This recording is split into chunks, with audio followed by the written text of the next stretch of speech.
اور 2 لاکھ کا جو لشکر اس وقت آپ کے پاس ہے وہ ہمیں دے دیں، تو ہم نہ صرف آپ کی حفاظت کریں گے بلکہ چنگیز خان سے ٹکرائیں گے اور اس کا رخ اس کی اپنی سرزمینوں کی طرف کر دیں گے۔ لیکن ہائے حیف کہ سلطان میری کوئی بات سن کر اس پر عمل کرنا گناہ خیال کرتا ہے۔ قسم اللہ پاک کی، 2 لاکھ کا لشکر اگر سلطان ہمارے حوالے کر دیتا تو چنگیز خان تو کیا ہم اسے کہتے اتنا لشکر اور لے آؤ اور اس کے سارے بدی کے لشکروں کو ڈبو کر رکھ دیتے۔ لیکن اب بھی وقت ہے کہ اگر سلطان 2 لاکھ کا لشکر ہمیں دے دے اور خود ایک طرف ہو جائے اور ہمارے ساتھ جلال الدین کو کر دے تو ہم اپنی اسی لشکر سے منگولوں کی گردنیں کاٹ کر رکھ دیں گے۔ ابھی نظام الدین مزید کچھ کہنا چاہتا تھا کہ 2 مخبر نظام الدین اور آرے زوزنی کے سامنے آ کھڑے ہوئے۔ نظام الدین بڑے غور سے ان کی طرف دیکھنے لگا اور ابھی کچھ کہنا ہی چاہتا تھا کہ آنے والے ان دونوں مخبروں میں سے ایک نظام الدین کو مخاطب کر کے کہنے لگا، امیر ہم 2 خبریں لے کر آئے ہیں اور وہ خبریں ہمارے نقطہ نظر سے تو اچھی ہیں، لیکن ہم نہیں جانتے کہ آپ ان کو کیسا خیال کرتے ہیں۔ پہلی خبر یہ ہے کہ یہاں سے 10 میل شمال میں چنگیز خان کا ایک لشکر پڑاؤ کی ہوئی ہے اور اس کی کمانداری چنگیز خان کا بڑا سالار توشی خان کر رہا ہے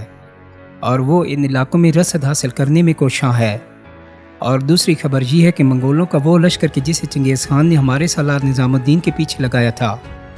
کہ نظام الدین کو زندہ یا مردہ گرفتار کر کے چنگیز خان کے سامنے لایا جائے، تو وہ لشکر بھی یہاں سے لگ بھگ 5 میل کے فاصلے پر مشرق کی جانب پڑاؤ کی ہے۔ یہاں تک کہنے کے بعد وہ مخبر جب خاموش ہوا تب اس کا ساتھی بولا اور کہنے لگا، امیر ان 2 کے علاوہ ایک اور خبر بھی ہے، اور وہ یہ کہ چنگیز خان کا بڑا سالار صوبدائی کہ جسے چنگیز خان نے ہمارے سلطان کے پیچھے لگا رکھا ہے، تو وہ بھی توشی خان سے ملنے کے لیے پیش قدمی کر رہا ہے، اور صوبدائی کے پاس بھی رسد کی صورت میں بہت کچھ ہے۔ یہاں تک کہنے کے بعد وہ مخبر خاموش ہو گیا۔ کچھ دیر تک نظام الدین گہری سوچوں میں ڈوبا رہا اور پھر غصیلے لہجے میں وہ آرے زوزنی کو مخاطب کر کے کہنے لگا، آرے زوزنی میرے بھائی، مخبر خبریں تو اچھی لے کر آئے ہیں، لیکن ہم منگولوں پر حملہ آور بھی ہوں تو کیا فائدہ، کیونکہ حملہ آور ہونے کے بعد بھی ہمیں ان کے سامنے سے بھاگنا پڑے گا،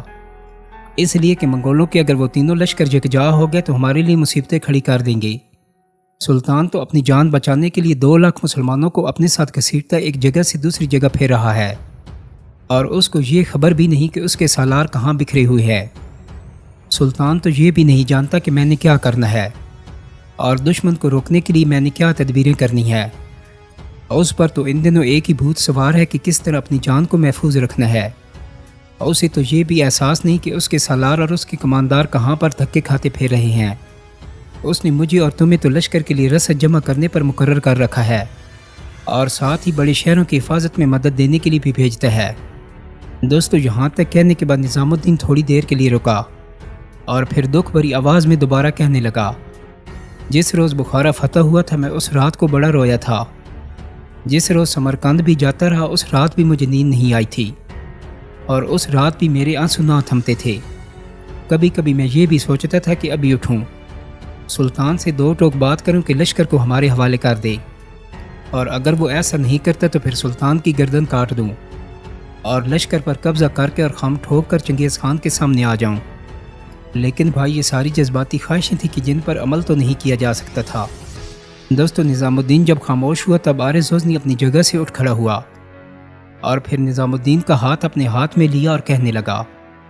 میرے بھائی، جو کچھ تم نے کہا ہے یہ درست ہے، لیکن ابھی اٹھو، اپنے نئے کام کی ابتدا کریں اور توشی خان پر حملہ کر دیں۔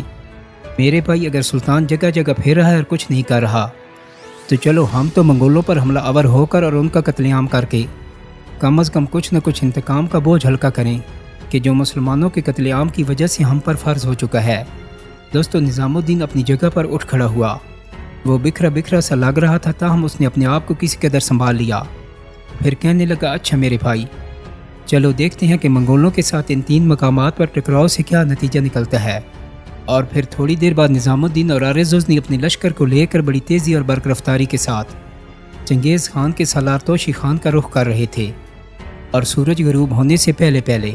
نظام الدین اور آرے زوزنی اپنے لشکر کے ساتھ توشی خان کے سر پر پہنچ گئے،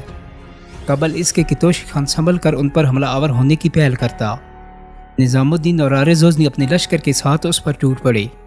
شروع ہی میں نظام الدین اور آرے زوزنی نے اس قدر تیز حملے کیے کہ توشی خان سنبھل نہ سکا۔ اس نے اپنے آپ کو دفاع تک محدود رکھا،